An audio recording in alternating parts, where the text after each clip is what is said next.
tá? A ideia da nossa categoria contas de usuário e segurança familiar, já que estudamos aqui quais são os tipos de contas de usuário e também o significado de cada uma delas. Mas dentro dessa categoria, nós encontramos aqui um recurso chamado controles dos pais, que diz configurar controles dos pais para qualquer usuário. Seria a ideia então do controles dos pais. Vamos estudar esse item bem importante. Como o próprio nome indica, controles dos pais permite a princípio a ideia teórica que os pais controlem o que os filhos utilizam no computador. Essa é a ideia inicial que tu tem de um recurso chamado controles dos pais. Que os pais possam controlar o que os filhos utilizam no computador. Nesse ponto não tem tanto problema. Mas observa, quando eu digo isso, parece que é só isso. Só os pais controlarem o que os filhos utilizam no computador.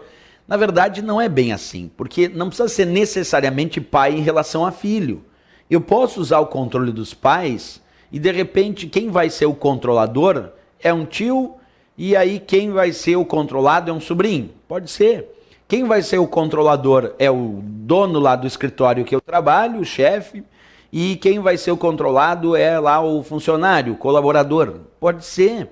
A ideia do controle dos pais, a princípio, foi criada com menção para que os pais possam controlar o que os filhos utilizam no computador. Mas a forma de uso disso não precisa estar atrelada obrigatoriamente a pai e filho. Claro, vamos observar quais são os recursos mais importantes que nós temos no controle dos pais. Percebe? Eu já entrei no controle dos pais aqui, estou te mostrando, e basicamente nós precisamos lembrar que o controle dos pais pode ser usado para configurar 3 elementos fundamentais: limites de tempo, jogos e também permitir e bloquear programas específicos. Observa, limites de tempo, jogos e permitir e bloquear programas específicos são os itens mais relevantes que eu encontro aqui no controle dos pais, dos quais, claro, eu vou explicar individualmente para ti cada um. Percebe que no meu caso, como eu quero controlar através do controle dos pais, limites de tempo, jogos e permitir alguns programas, ou até bloquear alguns programas, no meu caso está desativado. Então eu vou acessar aqui uma conta de usuário da qual eu quero controlar, eu como administrador quero controlar o controle dos pais para conta usuário padrão. E aí está desativado, observa, para limites de tempo, para classificação de jogos e para limites de programa. Desativado. Eu vou ativar e vou configurar. Vou começar essa ativação por limites de tempo, que como o próprio nome diz, pode limitar o tempo que alguém vai utilizar o computador. Então eu como pai estou preocupado com o tempo que o meu filho utiliza o computador. E eu quero indicar que ele só pode usar o computador de tal hora até tal hora na segunda-feira. Na terça-feira, o horário é outro, de tal hora até tal hora. Como é que eu vou fazer isso na prática? Bem, vamos acompanhar comigo então. Quando eu clicar aqui em limites de tempo, surge uma grade de horário como essa que tu está enxergando, que diz: controlar quando Caroline usará o computador. Clique e arraste as horas que deseja bloquear ou permitir. E ali vem uma grade de 0 hora até 24 horas. E domingo até sábado, com 7 dias da semana.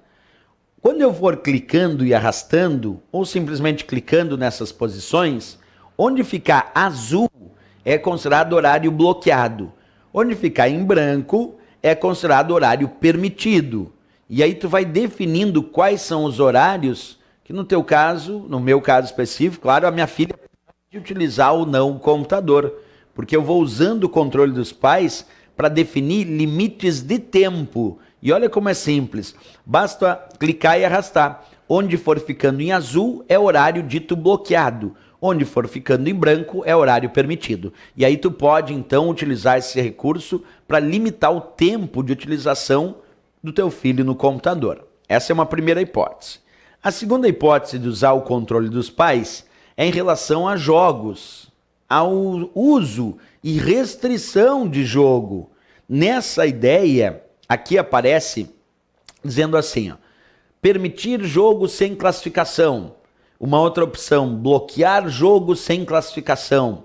Se eu escolher bloquear jogo sem classificação, isso quer dizer, Se tiver um jogo que não tenha uma classificação etária, já não vai permitir, porque eu pedi para bloquear jogos sem classificação. E se um jogo tiver uma classificação etária, ele vai respeitar o nível de classificação que eu indiquei para o controle dos pais. Porque aqui eu posso indicar o nível de classificação. Por exemplo, vou escolher classificação adolescente. Adolescente. Isso significa que se a minha filha agora tentar jogar um jogo que esteja com a classificação adulto ou somente para adultos, ela não consegue. Porque eu limitei o uso de jogos em relação a bloquear jogos sem classificação. Então posso permitir eu bloquear, mas eu quero bloquear, não quero permitir que jogue algum jogo sem classificação etária. E dentro dos jogos com classificação etária, eu ainda disse que podia ser só até adolescente. Se for adulto, já não vai permitir. Então eu posso também controlar o uso de jogos pelo meu filho no computador. Além de dar limites de tempo, também dou limite no uso de jogos. E a outra...